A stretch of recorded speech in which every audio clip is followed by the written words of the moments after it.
Good afternoon, everybody. It's 12:30. It's Wednesday. Welcome to episode number 31. Can you believe it? Episode number 31 of Lancat Home Games. Is everybody feeling good? Is everybody tired? How many of you were up last night watching something which you were not meant to talk about because I put it on the banned list for today?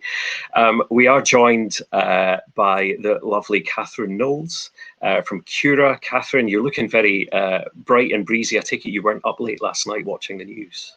No, I'm not up late last night, but I do sleep with two children attached to me constantly, so it isn't the easiest of nights. But yes, I have tea, I've had coffee, I've just doubled in a load of food, so the energy's right for now. So let's get to it. Oh, that's great. Because I was going to say, like, I would normally class myself as one of the tiredest men in financial services, and that's because I can't really handle lack of sleep and stuff. I had a really good sleep last night, but our baby, is she a baby? She's 1 year old now. Is that officially a toddler? I don't know. No, well, the boddler. Don't forget the boddler stage. Boddler. I've never heard that before. So if we've learned one thing today, boddler. Yes, so she ceased being a baby last week on Thursday. It was her birthday. And she's teething and she's got a cold and her big sister's off school. And I know I keep moaning. Every 2 weeks I say that there's something going on and we're all a bit tired. But listen, it's 2020 and we're all feeling it. How have you found it? How have you found this relentless hellhole of a year? Difficult. So obviously the first lockdown, so we have 3 young children, and at the time of the start of the lockdown they were 2, 5 and 8, so it was really tough.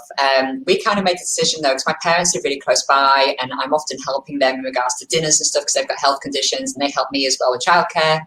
We've got a nice sized home, so we kind of, at the beginning of lockdown, even before that, we just said move in with us. So they moved in with us and we just all had like a big family time for about 3 months or so, and that kind of really helped. But it was just absolutely shattering, and I mean, we're always busy business-wise, but in the specific area that we're in, even more so than usual, we are absolutely being bombarded with people needing our support, and which is obviously half wonderful and half sad, because it's it's that thing of like it would be nice for that to be that way, but for it not to be as a result of a knock-on impact from COVID. But this time around, I'm feeling okay. Because I've learned that there's support bubbles, but then there's also childcare bubbles, and childcare bubbles are different support bubbles. I've really looked into this, and I'm feeling good. I'm feeling good. I've got Zumba tonight, and I'm virtual Zumba. I'll be clear as well. So I'm feeling good. Oh, that's good. That's great to hear. Yeah, listen, a childcare bubble sounds like the way forward for many of us. Our childcare bubble is a great bubble, and it's my mother-in-law who comes over and saves us every now and again and does loads of help. And she's downstairs just now doing a great job, because the reason I can tell that everybody's doing a great job is that the internet connection's great, which means my daughter's not on Netflix watching Lego Friends or something to help us get by.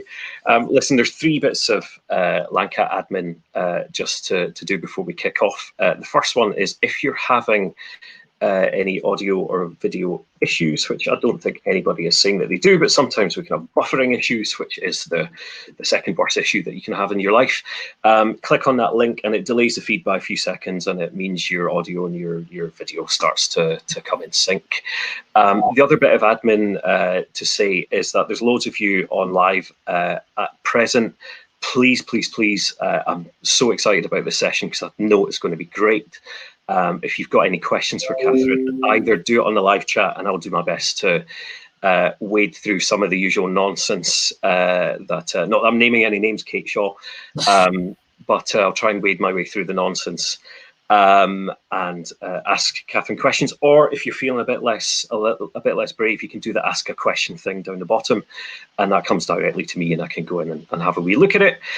Third thing to say is that if you find this session interesting, and there's loads of newbies on today, which is wonderful, we can be found on the YouTube, which is a terrifying development for 2020, surely one of the worst, a Lancat YouTube channel, but you can view the full archive of 30 or so episodes.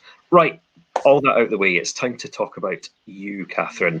And I think, based on what it is you do in your day-to-day life, and based on what we talked about the other day when we met virtually for the first time, I was wondering if you'd be so kind as to give us a wee bit about your background. Tell us about the young Kathryn and your experiences of growing up, because more than perhaps anybody that we've had on, maybe the Rohan Sivajoti session, this is really relevant to today's session, and we're going to find out why. So over to you. Absolutely. Well, I think if anybody does know about me and has seen me do things out in the press and different things like that, I'm very, very open about my mental health. I'd say, though, there's always a little bit I keep to myself. There's a limit to sharing. But I'm very open about the fact that I've had mental health conditions, so generalized anxiety disorder for the last 15 years, and I had a couple of bouts of agoraphobia. And I'm also very open as well about having hypermobility syndrome, but I've not really sort of like spoken about that publicly before, and I think that's something really important to do. So hypermobility syndrome in itself is basically, it means I'm a contortionist, but not in a good way. There's different types of hypermobility syndrome, and there are some very closely linked conditions that can be very, very serious. So touch wood, I'm lucky that I've got one of them, in a sense, the milder versions of it. But when it comes to hypermobility syndrome itself, I'm absolutely at the kind of like the top levels of what it can be. And that all came about from a very young age, and it sort of really helped to shape the way that I am in regards to, again, being known very much to be like about empathy and things like that, about helping people with health conditions, because I know what it feels like to obviously be really kind of singled out because of a health condition. So with my hypermobility syndrome, the way that I have, especially when hormones hit at puberty, that's when a lot of breaks and sprains started happening. And the nasty side of the condition that, luckily, again, touch wood, when my puberty kind of stopped around the age of 19, it seemed to get a lot better. So I had I had a fracture of my wrist when I fell over when I was little, so nothing excessive that you would necessarily think of, but there was other things that really stood out. So something that just popped into my mind before was sports days at school. They were like the bane of my existence. They were so embarrassing because it hurt so much, and no one else was hurt, but I was. And to the point that the head teacher actually said, look, we're just going to let her not do it. It's okay. Because they'd say I would be running and I'd do all the actions for running, but I actually physically wouldn't move anywhere. So my body was doing all the actions and I just actually wasn't progressing anywhere. And that was kind of like to do with like the way that my body's made up. And it all came to start. There's a few other things, but it all really came to a head when I was just before I was 12, probably a little bit before that. And I used to do dancing. So, doing exercise itself was really painful and bad for me. But dancing, I was brilliant at, obviously, very bendy, we didn't realise. So I was naturally a dancer. Loved it. I did a dance move. And as I did a dance move, I fell. And I won't do too graphically the way that I fell, because I think a lot of people would go, ugh. But I fell and I fractured and sprained my ankle at the same time, which I'm not medically trained, but I was told at the time that that's not really what's meant to happen. You're not meant to do the two things at the same time to the same joint. And it was a pretty, it wasn't like fully broken, but it was a bit nasty. And obviously I had to have the treatment and everything like that. And my parents were saying, this just isn't right, but nobody was listening. And luckily, my parents had private medical insurance, and my dad was in the police force, and so they insisted. And my mum just kept going back and saying, "This isn't right. She's, something just isn't right." She says she's in pain when this is happening. At the time, I'd hold a cup of tea, and I'd hold it perfectly, and my hand wouldn't move, but the cup would just tip because my grip was going. But I physically, you couldn't see a change, and I couldn't feel a change. And there was little things like that. And so we went to see a specialist, who within about 10 minutes said that I had hypermobility syndrome. It was a pretty new diagnosis as a diagnosis on itself at that point. It was usually being something called Ehlers-Danlos syndrome. But he said I didn't have all the traits of that, I just had the hypermobility side. And that was really tough. And something else that popped in my head after we had a little bit of catch up is that that was tough, because straight away he was like, right, can you bend this way? And there's all these bends on me, and I did all of them. And he was like, then he said, right, he goes, how about let's figure out which parents it's from. So it's not parents, so I thought, I'm going to look for. And it came from my mum. And now my mum now has fibromyalgia, and she's always had hypermobility syndrome. But again, nobody ever believed her about the pain she was in. So she always thought pain was normal, and she always pushed herself. Yeah. And it meant that, when she got into her 40s, she's actually ended up quite poorly because of it. But we saw the letter from the GP to the specialist that said that my mum had Munchausen syndrome and was making all this up about me, which is really hard because, obviously we saw that. And at that point, I was 11, 12, so I wasn't obviously like a full adult comprehension of things, but I was very smart as a child. And so I knew what that meant straight away. And it was just because, all right, so all this pain I'm in, these breaks and these sprains that seem to be happening are just me making it up. And very early on, they were kind of saying to my parents, right, okay, you're going to have to be careful. She has to stop all sports. So I wasn't allowed to do my dancing or anything like that. Had to stop everything, every form of movement, because I was told that even walking on concrete was bad for me and would cause me problems for my knees and my hips when I was older. And I think the one that stands out for me the most is the fact that I was told I was going to be in a wheelchair by the age of 18. And touch wood, obviously that hasn't happened. And you're not usually meant to get better, but for whatever reason, for me, it really eased off when I hit it in late teens. But, there were times that, through school, I was only ever at school for, in a sense, I was a part-time student. I was only ever there for like half days at most. The school, obviously I won't name names, were terrible. My mum would beg for me to have things sent home to me. They wouldn't send me any kind of lessons.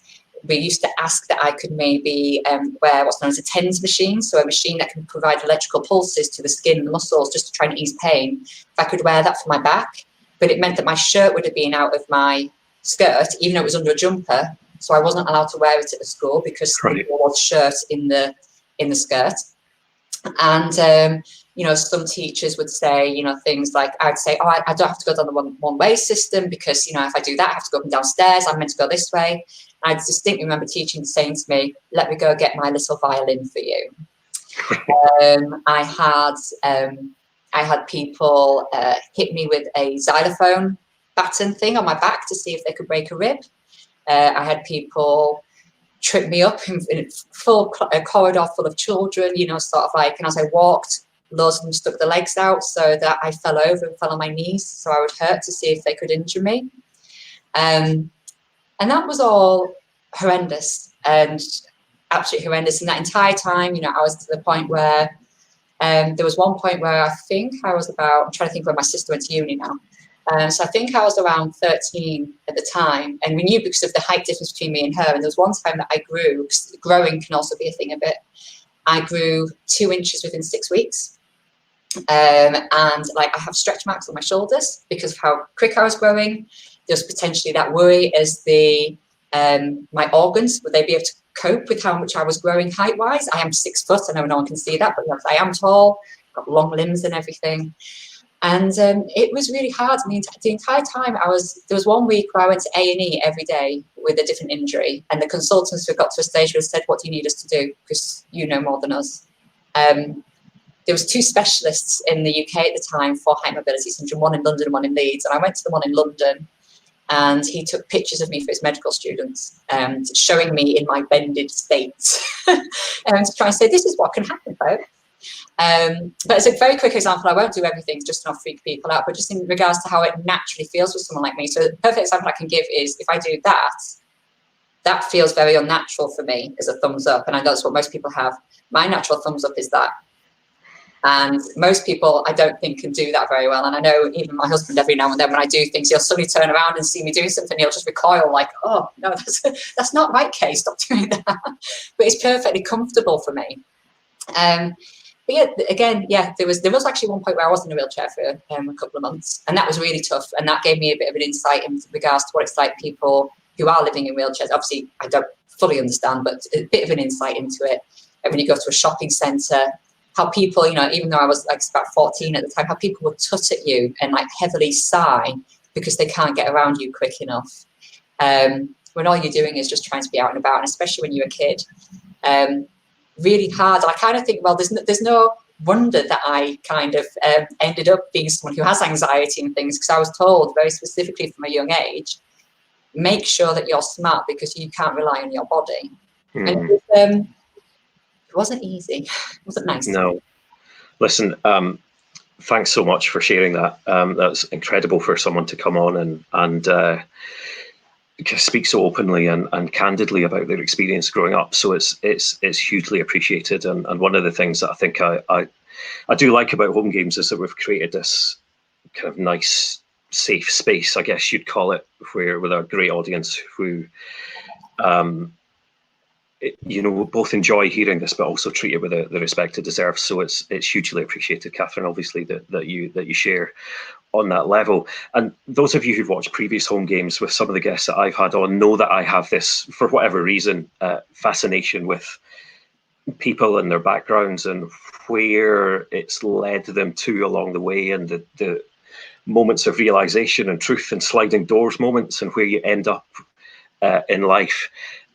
It's fair to say that probably some of us are watching today and on the live chat are seeing the fact that you run a specialised insurance broker and hearing your backstory, and are joining the dots as to what's motivated you to get to where you are. But that's not what you always wanted to do, is it? No. So, I mean, there was a couple of things. I think the whole thing of, like, again, when you're growing up, you change a few minds. But my first thing that I ever wanted to be was a surgeon. I absolutely wanted to be a surgeon. I wanted to help people, to treat people. And very quickly, it became obvious that I couldn't do that. I would not be able to stand long enough to perform a surgery. I won't do it because I don't want to freak people out. But all of the joints of my fingers are hypermobile, so they bend the wrong ways. So it wouldn't have been safe for me to do a career like that. And obviously the potential risks that I would potentially put someone in. So that was very, very hard. And then I really wanted to be a police officer, taking my parents' footsteps, but I could never have passed the physical.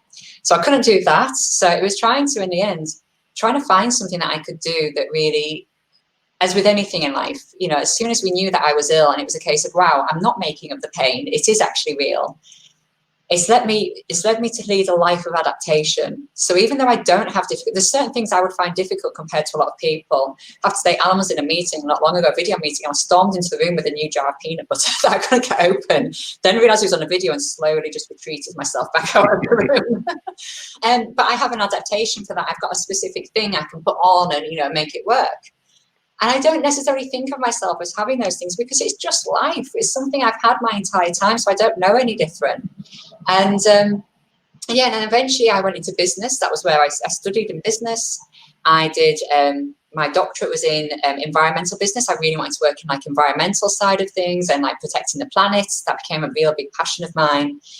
And then in insurance kind of thing, in all fairness, and probably a lot of people hate me for this, I just kind of fell into a job in the sense that the person that was employing my husband at the time said, I'd like someone who's a doctor in my company, so I can say I've got a doctor in my company.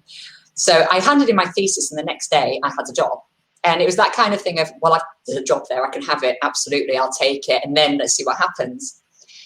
And it was around that time, 2010, we had a mortgage. Obviously, now I was working full time. I just got my PhD, and all this kind of stuff. And we're planning a family, and we went for insurance. I went for insurance, and I was told, you're uninsurable. And that really got to me because, as I say, my hypermobility had been better, so much better by that point for a very, very long time. For a good 10 years or so, I'd not, again, touch wood, not had anything actually affecting me. And I didn't have the more serious conditions that are connected to it. And because I'd had my heart checked and everything checked as a just in case. And so I knew it wasn't that. So the other thing was my mental health. So I'd had generalized anxiety disorder and I had 2 bouts of agoraphobia. And it ended up that almost every insurer we spoke to, there was 2 that said they could potentially insure me, but almost everyone said, we're not prepared to insure you. And it was because of my mental health. And that really, really got to me. And I say this all the time, it was a complete kick in the teeth, because to me, it was like, I've faced so many things and overcome them. I've just done an incredible amount of work in regards to my education. I've got a mortgage, I have a mortgage just like anyone else. And I've not had agoraphobia for 2 years. And you're telling me I'm still not normal. I already kind of paranoid, kind of think I'm not normal still, but I try and convince myself I'm normal. And you just smack in the face. All of you said I'm not normal. And it was horrible. And then there was 2 insurers that said maybe, and one of them was raising, increasing the premium the least. So we went for that one. And then a few years later, we did go back and I was able to get standard rates for insurances, because insurances were becoming a bit more enlightened then about mental health and different things. Because around that time, me and Alan just looked at each other and we just said, we were working under this other company at this time, this other person who owned a company, still a protection insurance broker.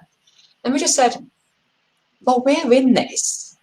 And we've barely been able to get me covered. And in the grand scheme of things, hypermobility syndrome and a bit of anxiety, and I was going to say, just in case anybody's wondering, there was none of the red flags with the mental health side of thing that I'm covering up or anything. It was anxiety and somagophobia. There was nothing else that in the protection side of things, which in a sense considered to be like a big risk for the insurers to be considering.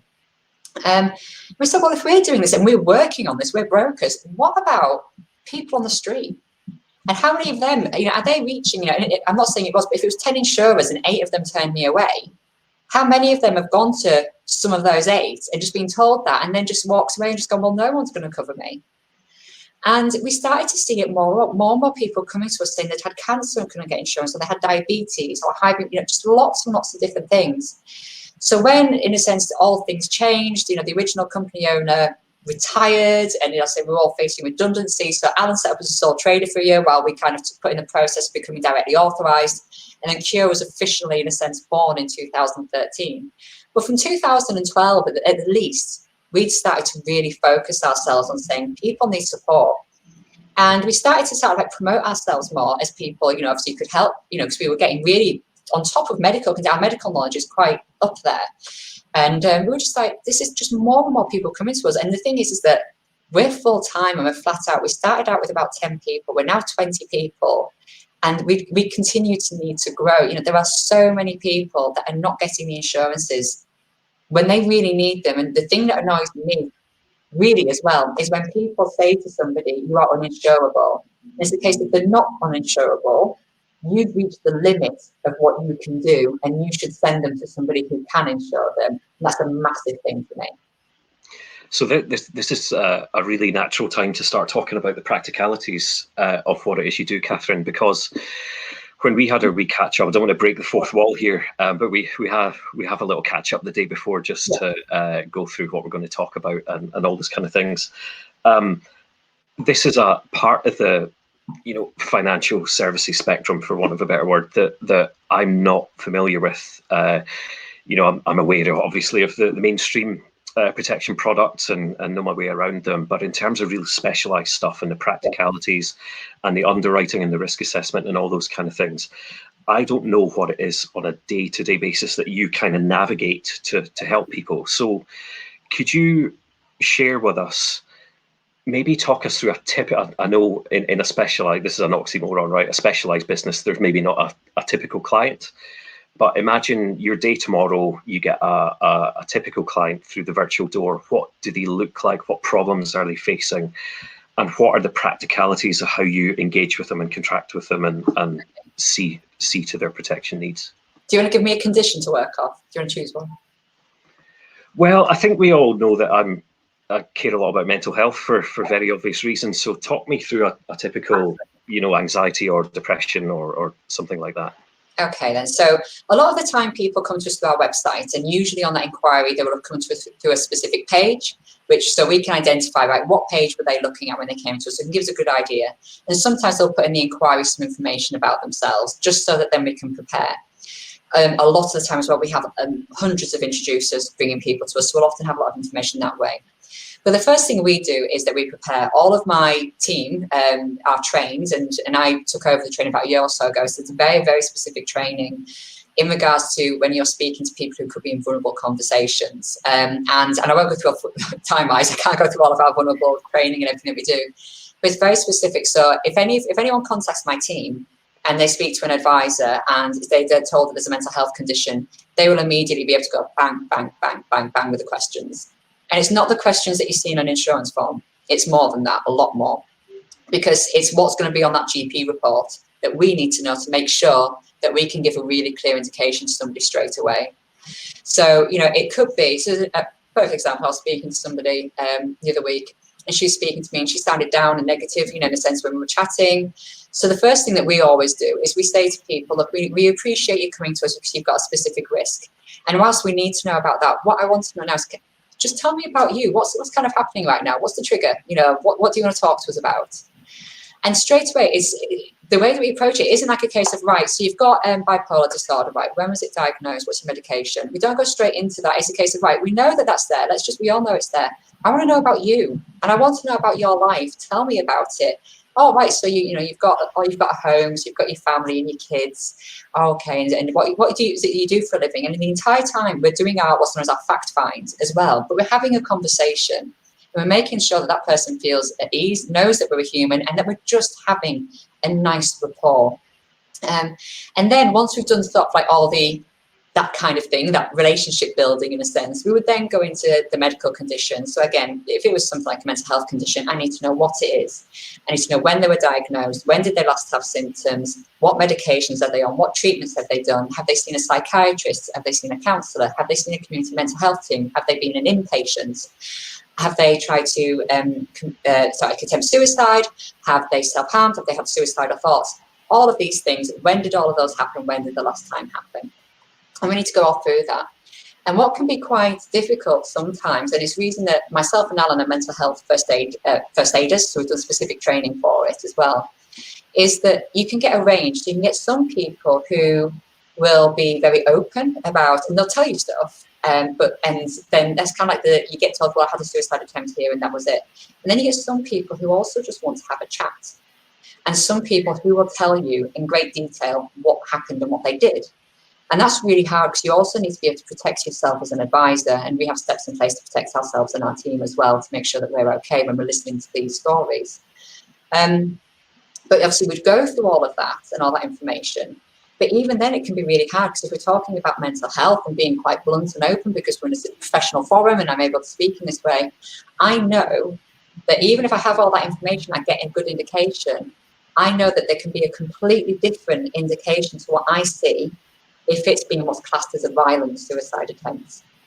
And that's really hard because how do you even broach that with somebody to try and say, well, how did you try it? It's a very, very difficult conversation, not one that everybody can have. And it's one of the things that I do, especially in these situations. I say to people, just so you know, I am a mental health first aider. I'm not a counsellor, but if you feel uncomfortable, I am trained to be able to offer some support. If at any point this gets too much, we can stop. We can go to email if that's better for you, or we can have a break. But I also have people I can put you in contact with who are more of a counsellor confidentially if this gets too much. Because you never know what you could trigger in someone from talking about things. You just never know. And there's a real duty upon people who are having these conversations. If you're prepared to have the conversation, then you need to be prepared to do all the extras that come with it. And then once we've done that, we would then do all of our pre-sales research, which would be going to all of our insurers. A lot of the time, because we obviously are quite specialists, we know which insurers are going to be a yes and which one's going to be a no, and find out which is going to be the right one, do the application with the client. It can then take on average about 2 to 3 months for a GP report to come back. And the longest one we had was 2 years.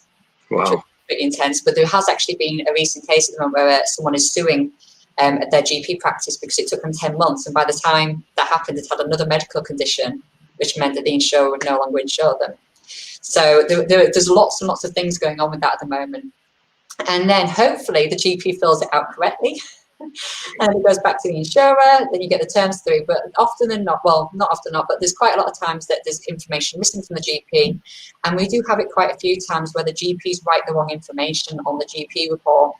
And because of our knowledge of what terms should be, when those terms come through, we are then able to go back to the client and say, look, the terms that have been given have actually mean that it suggests that your cancers maybe was a bit stronger than what we initially thought. And that's a very specific example where a GP was writing the wrong staging and grading of a cancer for someone, and that's why they were getting declined everywhere. And it was only because of our knowledge and us being able to step in and help that we said, you need to tell your GP off because they're staying this wrong. And that's quite hard. Do that all day, every day. Yeah, so that thanks again for being so frank about stuff, Kathryn. I can sense that the chat activity is a bit lower than it would normally be, and I think people are they're not stunned into silence, but I think it's an incredible amount of a credible level of detail, and it really is. We're quite privileged to be hearing this. I think it strikes me from what you're saying that there's there's the specialism of doing what you do and knowing who to contact and knowing the right products and matching the right products and all that kind of stuff.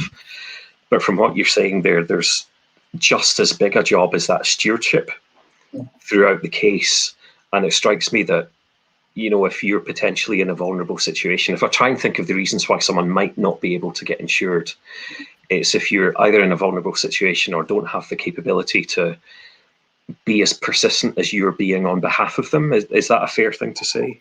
Yeah, I think there's I mean, some firms are set up for this and some firms aren't. You know, you have to expect when you're going to need GP reports that you're going to have, you know, we have a dedicated admin team who do a lot of chasing for us. And it's not a quick sale. So one of the things that we always say, and it's one of the reasons that we don't recruit particularly quickly, is anybody who comes to us, you know, is a bit of a cocky salesman. It's a case of that's not going to work here. We are absolutely no hard sell, and I absolutely come in a ton of bricks if I think that happens. We don't cold call anyone. We only ever contact people who contact us, and it is not quick sales. There are sometimes it is. I mean, sometimes it can be a case of, you know, people bring people to us because they're part of a network, so they're stuck in a sense with a set of insurers. And by coming to us, we just so happen to have access to other insurers that they don't have, and it's actually really straightforward and straight through. And that's not a concern. It really just, it depends. You need to be prepared to put in a lot more than it's not instant quick sales generally, but then it depends upon how you kind of like the client base that you want.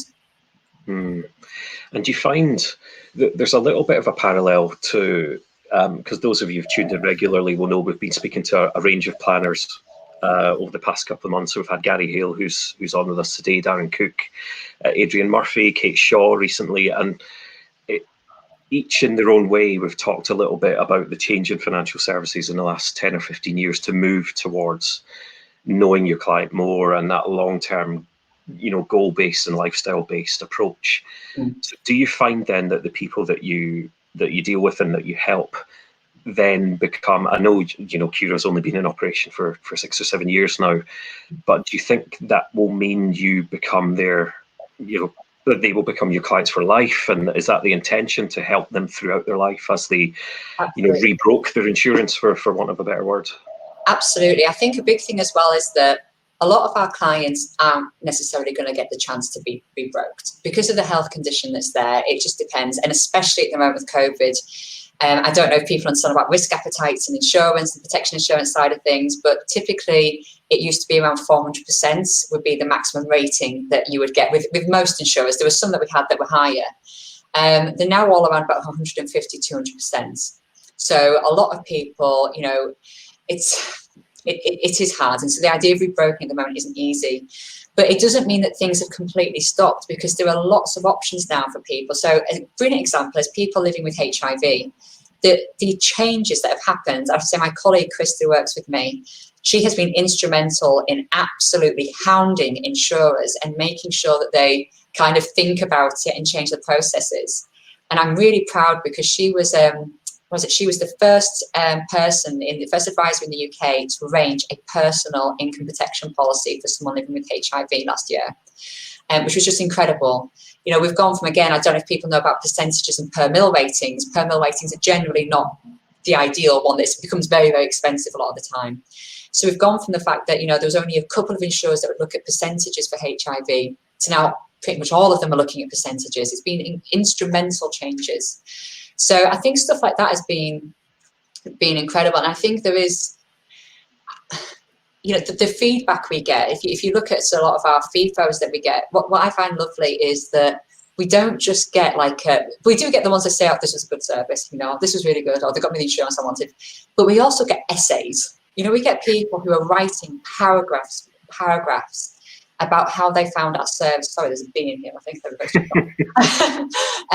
you know, that they really want to say about how they feel supported and what's gone on during the journey. Because, and I think as well, you know, I mean, not to sound, you know, obviously too much ourselves or anything, but, you know, there are a few people working in our space, but I do think that we have, and I'm not saying they can't necessarily do some of the things that we do or anything, but we have a lot of options, and a lot of options that people don't even think of. So even people in the protection space will come and they'll say, well, I could have done that. And it's just like, well, no, you couldn't, because I actually have a specialist option with that insurer that not really anyone else has. So you did actually need me.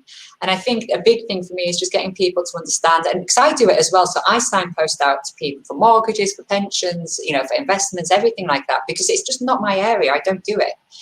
And I think it's really important that, you know, maybe I don't know if it's the right word, but maybe a bit more humility sometimes in organisations to say, that whole thing of like, right, I've actually reached what I can do, and if I can't provide the right kind of thing, then I need to pass it on to somebody else. But yeah, I don't know if I've gone back on a tangent there, so I'm sorry if I went. No, it's cool. It's great. Listen, we've got a question we'll come back to Kate's question because there's one more thing I want to ask you before we change topics a wee bit. Let's flip the conversation on its head and talk about the providers as opposed to what it is you do. Yeah. Is it the case then that you are I'm probably not getting the terminology right, but you're transacting business and placing business with more specialised insurance providers, or is more being done in the mainstream space? You don't have to name any names, but we know who the mainstream insurers are. And are the lines getting any closer together at all? They are, but I think it really, really depends. So a lot of our work is with standard insurers a lot of the time. It could just be, as I say, that some people, they don't have access to all the insurers that we have. We do have it sometimes. I had somebody recently where, just speaking to them last week actually, a client who'd wanted critical illness cover with an insurer, and they had an original broker who actually did them life and critical illness, and they only wanted critical illness, and I appreciate, in my mind, and just to be clear, I would always want to really ideally do the two combined for a number of reasons, but this person was adamant, only critical illness cover. And because they'd done the life and critical illness cover and they'd also over-disclosed to the insurer, they were declined. So it's really hard. So I think sometimes it does depend upon, if some people, it's kind of like, I think, if I wouldn't dabble in certain spaces because I know it's not really my thing. And I think sometimes we need to do that as well. If people aren't too sure about medical conditions or what to say to an insurer, they need to be careful not to dabble. But with insurers, there are so many different options, loads and loads of different options, especially in the standard market. It is just a matter of finding the right one, understanding the policies as well, because some policies can end up meaning different things in regards to premium amounts. You've got like income protection, massively so, like the friendlies and the mutuals. There's so much that can be done there. It's such a flexible policy. And even though in a sense traditionally it is one of the hardest policies to get, yeah, in some circumstances, yes, it can be, but then there's lots and lots of other options. But we do have, we have some specialist options directly with Lloyd's of London. And we do have some companies that, so it depends. So some of the ones we do can maybe offer non-medically underwritten options, where we maybe have an exclusion for existing health conditions. And that can sometimes actually be really, really good. And it could sound strange, but for people who've had cancer, because when someone's had cancer, some cancers, it can be that the per mil rating means that the price is just astronomical and people can't afford it. But with this policy, because there'll be quite a bit of time since they had treatment and everything, and with this policy, they could be outside of that exclusion period. So they can have the policy without the cancer exclusion. And that can work really, really well. So I think some people sometimes miss an opportunity there to support somebody in that. And I know some people are a little bit kind of like, well, should we do non-medical options? And my point of view, and our company point of view, is that it's important, if you're comfortable, advising and giving all that information to the clients and making sure they understand it, then why would you hide that from? Why would you not give them that option? It's their choice as to what they feel that they can go ahead with. And we do have some other options which are they're not reinsurance, direct to reinsure options, but they're just slightly not standard, but nothing dodgy or anything. But just a slightly different route that we look at. And we do international cover as well. Grand. God, this is absolutely fascinating, Kathryn. And I'm just conscious of time. We could probably poke it for another 10 minutes or so. Let's take Kate's question. Hi, Kate. She's saying, how do you guys protect yourselves? So you alluded to it, but that's a hardcore thing that you do day in, day out, especially with the level of engagement and care you clearly give your clients. Kate won't mind me saying this, but I'm sure she's bringing a little bit of life experience to that question, because as we found out on previous home games, Kate's done some work with Childline to her immense credit. So how do you not take that home at night and think about the people that you spoke to? It's really hard. So for me, I can't really shut it off. I'll just be honest about that, because it's just who I am. I'm very, very empathetic, and it is something that really does stay with me. So some of the things that we do, so we have a very specific vulnerable client procedure within our systems. So one of the things that we do is everybody in our office has a red flag on their desk. Obviously, at the moment, we've not been able to use it for a while, but the same principle stands in regards to our messaging systems. And if somebody is on the phone and they wave that red flag, then basically anybody who isn't working has to immediately stop and go into our internal messaging systems, where that person will be still speaking to whoever they're speaking to, and they'll be messaging us. And that will be a case of them saying something like, it could be them saying, well, luckily, touch wood, we've not had this, but it could be them saying, I think this person is going to cause themselves harm or harm someone else, at which point myself and Alan step in, we potentially get the emergency services involved. We maybe take over the phone conversation, we would possibly chat about, can we possibly speak to, basically, we need to know details of your GP to be able to support you and to make sure that you're safe. It could be that that person has found the call difficult. So that's the main thing, is usually the person has had the call difficult. So that would be usually myself. A couple of examples that have been very hard was speaking to somebody whose partner, who was there, but I couldn't speak to me because it was too emotional for her. She was permanently wheelchair bound because her father had abused her so much as a child, he'd broken her back. There was other people I've spoken to that have been violently and sexually assaulted, and asking the questions, in a sense, makes them relive that, and hearing them sobbing down the phone and not recounting the actual thing, but their feelings, and having to relive that. There's no way they can avoid when you're having to ask them the mental health questions. It's going to bring up those emotions, and there's immense guilt at asking them those questions and making them live through that. Yeah, I've had such an emotional few days. I'm going to get emotional again. I'm not going to cry. And that's really tough, and that's just the start of it, and so what happens is that usually for me, because obviously I work with my husband Alan, so what would usually happen is I would just send him a message and he would know, and what I would do is, and I think everybody else on the phone would also, everyone in the office knows, I'd get off the phone, I'd put everything down, and I just quietly walk to our back office. And there's been a few times where we've gone into there, Alan's hugged me and I've just sobbed, and that's just been very cathartic to be able to do that. And then I'll come out of the office and someone will have made me a cup of tea and it'll be on my desk, and there'll probably be someone else, if I've maybe had to go out of the room, they'll just go out, follow me, and still come up and give me a massive hug and make sure I'm okay. And there's other members of my team who obviously are still very, very good at helping people, but they don't take it maybe on as board as I do.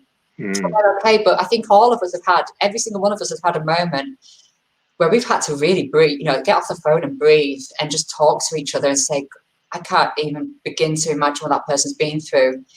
Just the walk outside, we're lucky that our offices are based at the top of the cliffs at Friday Beach, so we can go outside and look at the sea. Sometimes it could be a case of, getting home, but we have group insurance. Part of our group insurance is access to people like Red Arc nurses, who we can, if any of our team's struggling at all because of anything, they can ring them confidentially and get support to help them to process stuff. And obviously, if anybody was finding that wasn't enough, we would then step in and offer even more, probably private support to them. Grand. Listen, I'm just going to echo what the gaffer's saying in the live chat. This is incredible stuff, Kathryn. Completely different side to financial services from the usual stuff that we talk about around, pensions and investments and platforms and stuff like that, which is absolutely amazing. Listen, we've got a few minutes left. And I think you know what's coming. It's the final topic that I really want to touch on with you, because I think that so there's a couple of things. Are you sure we're okay in the next 4 minutes to cover all this? I think we're fine. We'll do it really quickly, and we'll have a moan and we'll have a wee swear about it, and we'll feel better. Yeah. So I don't know you at all, other than the past couple of days, but I've known of you on social media, and we've followed each other for, I don't know, 3 or 4 years now, maybe. Oh, yeah. So I've known about CURA and the stuff that you put out there as a personality on Twitter, especially, and you no doubt know about the Landcat and all the drivel that we talk about on social media. But one thing I have noticed with you, if you don't mind me saying, is that often it can be tied to awards that you've won, and you've won loads of awards, I think, quite rightly so, is that you often get a little bit of a stick in the background and a little bit of trolling from people who should really find better things to do with their life. Yeah. But I don't know anybody could listen to the past 40 minutes and not feel anything other than, you know, admiration for what it is you do, and the work that you do day in, day out, and you're clearly a very nice person. So what is it? Like, what is that dynamic that we have created for ourselves in society where people find it easy to spend their time bringing people down and trolling? Is it, sorry, I will just say one last thing. Is it because you're a woman running a business? I know you're running it with your husband as well, but is it because you're a successful woman, put yourself out there? What is it? Do you have a sense of what the hell's going on? I don't know, to be honest, because I've always had people like this with me, to be honest. I've always had people put me down. I think I was, obviously at school, I was the disabled fat nerd. So that really went down very, very well. And, and, you know, as I've done things throughout life, you know, I do find that people try and knock you down a lot. You know, people asked me my PhD, you know, there was someone I was doing a presentation in front of. And I think I mentioned this to you. He turned around and he said, oh, well, at least you're not out making babies. And it was just like, you condescending. Careful of the language, because it's going to go on YouTube and my mum may see it. You know, I've had people recently, you know, people were having a go at me because I'd said I'd won a diversity and inclusion award, and the company had, and they were just like, and I happened to say as a side thing, it was just kind of like, oh, right, you know, well, you know, 80% of us are women now, and the amount of people that were, you know, I had a couple of people turn around and say to me, you've gone too far. 80% women, how dare you? You're being unequal to men. That's just, you know, there's feminism and then there's taking it, you know, just a step too far. And it was just like, are you seriously saying this to me? Really? Do you want to start this conversation? Because I can carry on this conversation for quite a while. You know? It doesn't bother me too much, but you're going to look so bad from this. And it was just, it just shocked me. And like you say, maybe, I mean, a lot of the time things have been happening recently. I had quite a bad trolling experience, I think it was August, September time. And at first, I just thought that was a bit of like a professional disagreement. And sorry, I didn't really think of it woman-wise, but then people were contacting me saying, you know, they wouldn't be doing this if you were like a man. And I got really, I mean, I was angry in the first place and fuming because of what they were doing, which was very, very unprofessional. And then I was just even more fuming. I was like, how dare they do that? If it is because I'm a woman, I'm even more ticked off, because I do have a thing about me where I don't ever kind of stand down to men. I have to say, I've got just got this thing. I don't know, maybe it's because people see me as a successful woman, that I'm very vocal, that I am doing well. I have won quite a lot of awards. And I don't think I come across as somebody when I'm speaking, when I'm doing this, I don't come across as somebody who is necessarily feeling imposter syndrome or not feeling confident. And the fact of the matter is, as with anybody, you know, with mental health issues or anybody who's been in that kind of a situation, as you'll know, you learn to put on a face. And I did that, especially with being ill from such a young age, because you know that friends don't like it if you tell them that your ribs have suddenly dislocated. If you say it to this, you know, the second time that month or something, they get bored, they get fed up, you're annoying. So you learn to put on a face and smile. So when someone says, are you okay? You smile and say, you're okay. But inside is completely different.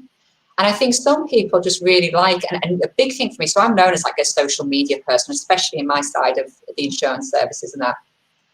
And I love social media, and I also hate it, because I think it's, especially during lockdown, it's become such a platform where people can hide behind an image that isn't them.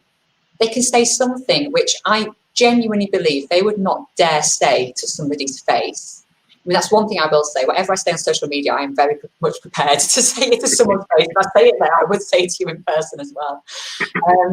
And I just think it's given people that, I mean, there's freedom of speech, but then there's being respectful and the social constructs of what's respect. And it feels like people either haven't been brought up in anywhere kind of the same kind of community that I've been brought up in, where you are respectful, or that people are just, when they become adults, become so-and-sos.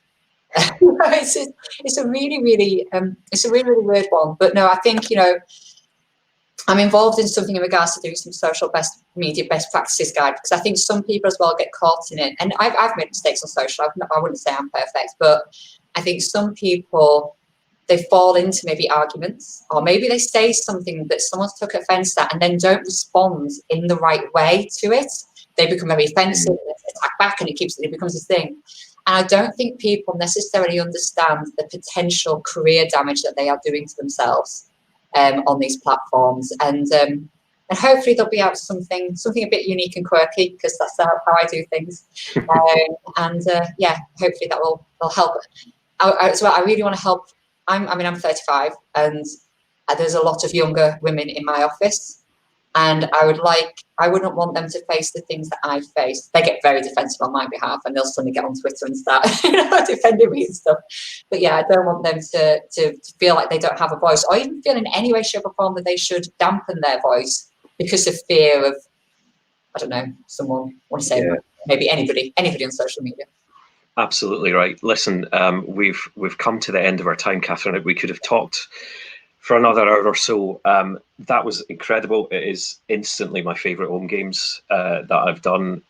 What an insight into you, the person, but also your firm, what it is you do and why you do it. Everybody who has tuned in on the live chat, you now have a job to do, and that is to tell everybody else that you know to come and watch this, to find out about a person and about what it is they do in a different part of the sector that we're not familiar with. Thank you to everybody who's tuned in. Of course, the biggest thank you goes to Kathryn for tuning in. Next week, you're very welcome. You can come back for part 2. I think Alan is hinting at. And we'll be back next week at the same time, where Mr. Poulsen, I believe, is interviewing JB Beckett, author of New Fund Order. And if you've seen him speak live before, you won't want to miss out on that. So thank you very much. Let's all get back to BBC News and see the world falling apart. Bye-bye. Bye.